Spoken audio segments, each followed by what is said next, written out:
Kisah yang melibatkan dua rumah tangga yang tinggal di sebuah apartemen. Jadi kediaman mereka hadap-hadapan, yang pada awalnya tidak saling kenal, namun kemudian menjadi akrab karena sebuah kejadian yang menimpa salah satu dari mereka. Ya, ujung-ujungnya terjadi konflik yang berakhir di meja hijau. Seperti apa kisahnya? Segera akan saya bahas. Pria yang lahir pada tahun 1988 bernama Janus, seorang pemuda yang merupakan lulusan kampus perhotelan yang setelahnya masih melanjutkan kuliah jurusan manajemen pada tahun 2012. Sebelum wisuda, Janus sudah bekerja di sebuah hotel bintang 3 yang ada di kota Warsawa. Pada tahun 2014, pemuda tersebut kenalan dengan seorang klien yang sering menggunakan ballroom hotelnya untuk seminar. Dia adalah Ila Fabian yang bekerja sebagai wakil kepala pemasaran untuk kosmetik yang terkenal. Mereka saling suka, berpacaran hampir 3 tahun, lalu menikah pada bulan Mei 2016 di kota Torun, di mana di sana tempat orang tua Janus tinggal. Saat itu, usia keduanya sudah sama-sama 28 tahun. Kehidupan Janus dan Ila cukup mumpuni. Mereka punya uang dan pekerjaan yang bagus. Kemudian memilih tinggal di sebuah apartemen yang terbilang baik dan aman. Jaraknya juga nggak terlalu jauh dari tempat kerja Ila. Sampai kemudian pada bulan Maret 2017, putri mereka lahir dan Ila sempat berpikir cuti dulu beberapa bulan. Setelahnya datang ibu Ila dari luar kota yang bakal menjaga anaknya, biar dia bisa ngantor lagi. Tapi nampaknya sang putri agak cengeng dan nggak mau ditinggal, bahkan pakai babysitter segala. Tetap saja ia nangis seharian saat Ila bekerja. Ini membuat wanita itu terpaksa keluar dari pekerjaannya dan memilih merawat anaknya langsung, ditemani sama babysitternya. Sementara ibunya Ila kembali ke rumahnya di Krakow. Saat itu hanya Janus yang mencari uang untuk kehidupan mereka. Untungnya pada bulan Desember 2017, sang suami dipindah tugaskan menjadi wakil manajer di Bristol Luxdy, yang merupakan hotel berbintang 5 yang megah. Dan pendapatannya pun bertambah, namun jam kerja kini lebih tinggi. Mereka memiliki tetangga yang kediamannya saling berhadapan dengan pintu mereka. Tetangga tersebut adalah pasangan kakek nenek yang sudah pensiun, bernama Anatol dan King Kosmatka. Si kakek dulu adalah mantan atlet sepak bola dan sempat menjadi pelatih kesebelasan lokal di Warsawa. Sedangkan neneknya dulunya adalah asisten desainer. Mereka punya 2 orang anak tapi sudah berkeluarga. Sejak tahun 2018, keduanya ditemani oleh cucu tertuanya yang bernama Boldi Kosmatka. Bapaknya Boldi adalah anak sulung dari Pak Anatol, namun mereka tinggal di kota Legionowo. Sedangkan Boldi dititipkan bersama kakek neneknya karena mulai berkuliah di Universitas Negeri Warsawa. Boldi anaknya rajin ibadah dan pintar berceramah. Ia mengikuti pelayanan di gereja maupun di kampusnya, bahkan ikut anggota kepramukaan. Jadi dalam kegiatan pemuda agama, ada sejenis aktivitas seperti pramuka khusus anak-anak dan remaja. Kemudian yang berusia 18 tahun ke atas biasanya jadi pembina. Kegiatan ini dinamakan Pathfinder. Jadi Boldi selama 2 tahun di Warsawa udah jadi pembina saat ia berusia 20 tahun. Janus dan Ila kemudian cukup akrab bersama kakek nenek beserta cucunya tersebut. Sampai memasuki bulan April 2020, Ila curhat kepada nenek tersebut mengenai hotel tempat suaminya bekerja, di mana hotel itu mulai sepi dikarenakan dampak pandemi. Tetangganya itu hanya memberikan nasihat supaya Ila bersabar dan semoga cobaan ini segera berlalu. Namun nampaknya sampai beberapa bulan ke depan keadaan semakin memburuk.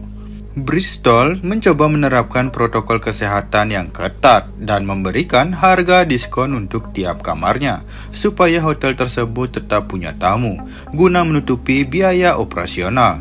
Namun nihil karena situasi tidak baik ini terus berkepanjangan. beberapa karyawan mulai dirumahkan. Namun Janus serta beberapa orang tetap bekerja, tetapi potongan gajinya lumayan besar. Keadaan ini semakin membuat sang suami stres. Dia mau cari kerja sampingan untuk menambah pemasukan juga sama saja. Semua lesu waktu itu. Bahkan mereka memberhentikan babysitternya untuk menekan pengeluaran rumah tangga. Situasi ini membuat Janus suka minum-minum dan jarang pulang. Dia bosan harus di rumah terus, terisolasi. Mau ke tempat kerja juga masih ditutup atas himbauan pemerintah. Intinya serba salah dan dia nekat saja mabuk-mabukan bersama teman-temannya. Mulai bulan Juni 2020, hanya pertengkaran terus yang terjadi. Ila mikir gimana mau hemat kalau suaminya minum terus. Sementara uang masuk udah tidak ada. Kalau dilarang, Janus malahan lebih galak. Istrinya dibentak dan diomelin. Lalu membuat anak mereka yang berusia 3 tahun jadi nangis terus. Kemudian pada bulan Juli 2020, Ila berusaha untuk meninggalkan Janus karena sudah keterlaluan. Dia mau kembali ke rumah orang tuanya, tapi ternyata waktu itu ada lockdown dan ia nggak bisa kemana-mana. Saat itulah tetangga mereka yaitu Boldi mulai melihat lebam dan biru pada wajah dan lengan Ila. Boldi mengajak wanita itu dan sang anak masuk ke dalam apartemennya dan mengobati Ila. Kakek nenek itu juga ikut memberikan ketenangan pada mereka. Disinilah Ila baru mengaku bahwa sudah beberapa minggu sang suami Janus suka mabuk-mabukan dan memukulnya. Apabila dilarang sama istrinya, pria tersebut suka merusak beberapa perabotan. Tabungan yang ada semakin menipis, sementara dia nggak tahu kapan keadaan semakin membaik untuk bisa bekerja lagi.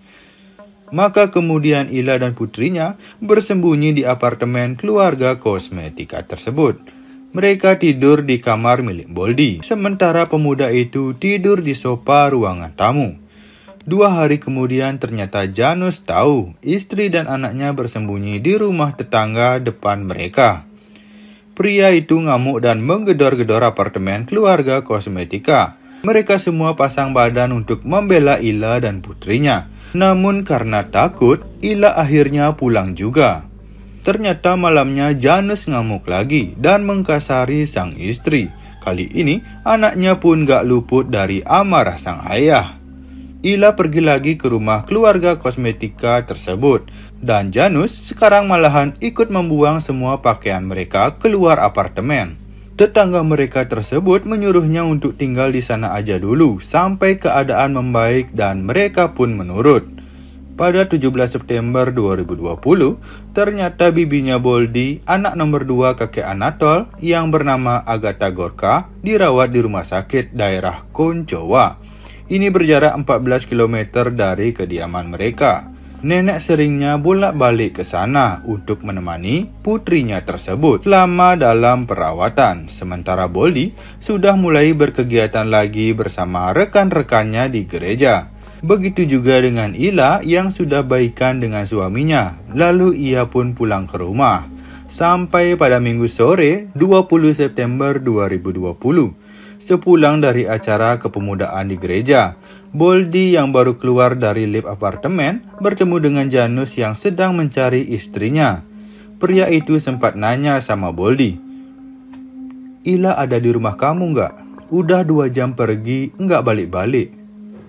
Kemudian Boldi menjawab, "Saya baru sampai tapi kayaknya nggak ada deh. Kakek dan nenek soalnya tadi siang berangkat ke rumah sakit. Niatnya pulang ntar malam." Kemudian Janus turun apartemen, sementara Boldi segera masuk langsung ke unitnya dengan kunci kartu yang dibawanya. Saat baru buka pintu, pemuda tersebut cukup kaget karena melihat anaknya Ila sedang tidur sendirian di sofa ruang tamu. Jadi Boldi mikir, wah, Tante Ila tidur di kamarku kali ya. Mungkin dia berantem lagi sama suaminya. Tapi masuk pakai kartu siapa ya dia? Apa nenek ada ngasih kemarin-kemarin? Boldi pun perlahan berjalan ke kamarnya. Ia mengusahakan agar tidak mau mengganggu jika benar Ila sedang tidur. Tapi alangkah kagetnya pemuda itu saat melihat apa yang sebenarnya terjadi di dalam sana. Boldi rasanya pengen nangis dan teriak-teriak. Dia yang malu menyaksikan hal tersebut. Pemuda tersebut bergegas keluar apartemen, diikuti oleh Ilah dan kakeknya Anatol. Mereka berdua meminta maaf atas apa yang disaksikan Boldi. Hal tersebut sangat memalukan. Namun, pemuda itu terus saja turun dari tangga darurat dan pergi ke rumah temannya. Setelahnya, Boldi tidak pulang dan handphonenya juga tidak aktif.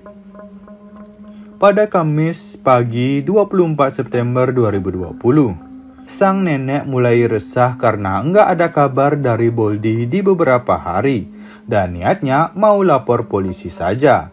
Hal tersebut bikin Ila panik. Waduh, bakal heboh ini. Makanya setelah mikir panjang dan bolak-balik ragu, wanita itu mengajak suaminya ngobrol dengan tenang dan mengakui apa yang telah terjadi antara dia dan kakek Anato 4 hari sebelumnya yang membuat sang cucu Boldi menghilang. Tentu saja, Janus kaget dan ngamuk, namun Ila sudah pasrah karena bagaimanapun pasti ketahuan juga.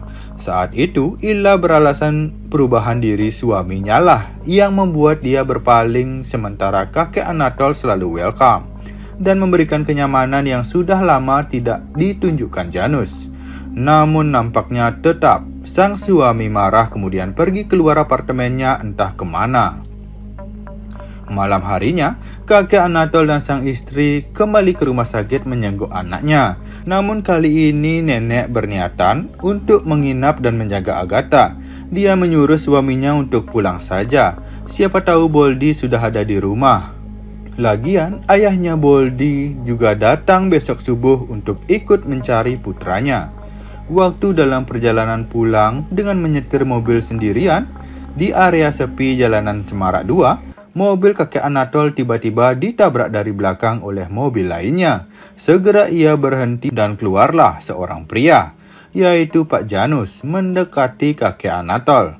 Membuka pintu mobil lalu melepaskan belasan kali peluru ke arah dada dan kepala pria tua itu. Setelahnya, Janus pergi ke kantor polisi terdekat untuk menyerahkan diri. Sementara kakek Anatol menghembuskan nafas terakhirnya di lokasi kejadian di usianya yang ke-67 tahun. Sebenarnya banyak kekecewaan terjadi terhadap orang-orang yang mengenal Ila dan kakek Anatol. Saat diinterogasi, Janus cerita pada polisi bahwa pengakuan sang istri Ila beberapa hari lalu seperti memberikan pukulan keras kepadanya. Langit di atasnya serasa runtuh. Dia mikir sudah tidak bisa lagi kembali pada pernikahannya yang suci. Dia sudah nggak sanggup menerima istrinya lagi setelah apa yang dilakukan Ila. Janus bahkan udah nggak peduli apa yang bakal terjadi sama hidupnya kelak. Makanya ia lampiaskan kekesalan dan menghabisi kakek Anatol. Malam itu sang nenek juga cuma bisa terdiam saja saat polisi memberitahu motif Janus melakukannya. Ia seperti nggak percaya. Bahkan setelah Ila menangis dan minta maaf di pangkuannya, nenek cuma bisa diam tanpa sanggup berkata-kata. Di tempat lain, setelah dikabari temannya, Boldi pun muncul di kantor polisi dan cuma bisa diam saja di samping nenek, yang sepertinya baik Boldi dan nenek malu sendiri. Selama ini mereka rajin ibadah, bahkan sering juga ikut ceramah, seraya mengajak orang lain berbuat kebaikan dan menjauhi perbuatan tercela. Yang ada malah keluarganya sendiri yang begitu. Beneran kehabisan kata-kata si Boldi. Sidang untuk kasus tersebut cukup lama digelarnya karena diundur terus akibat pandemi. Dimulai dari awal Juli 2021, di mana nenek hingga bersaksi ia memang sudah di rumah sakit menjaga anaknya, dan kakek Anatol juga ikut, namun kemudian permisi pulang duluan dengan alasan sakit kepala. Ternyata saat itu dia janjian sama Ila di rumah, yang kemudian tertangkap basah oleh cucunya Boldi. Dia nggak mengira hal tersebut bakal terjadi di depan matanya. Sebaliknya, Boldi kebanyakan diam saat giliran bersaksi di depan hakim. Dia seperti males atau malu, nggak mau ngomong sama sekali.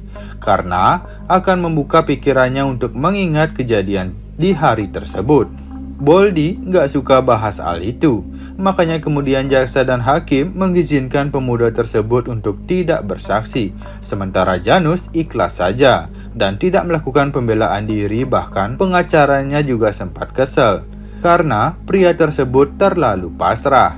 Janus juga diketahui mendapatkan senjata dari seorang temannya yang kerja di hotel, namun ada dokumen sah kepemilikannya. Kemudian juri yang terdiri dari 12 orang menyatakan bahwa Janus bersalah dengan sengaja dan terencana melenyapkan kakek Anatol di dalam mobilnya. Hakim Malgorzata menjatuhi hukuman seumur hidup pada pria tersebut dan boleh bebas dengan jaminan setelah menjalani minimal 20 tahun kurungan.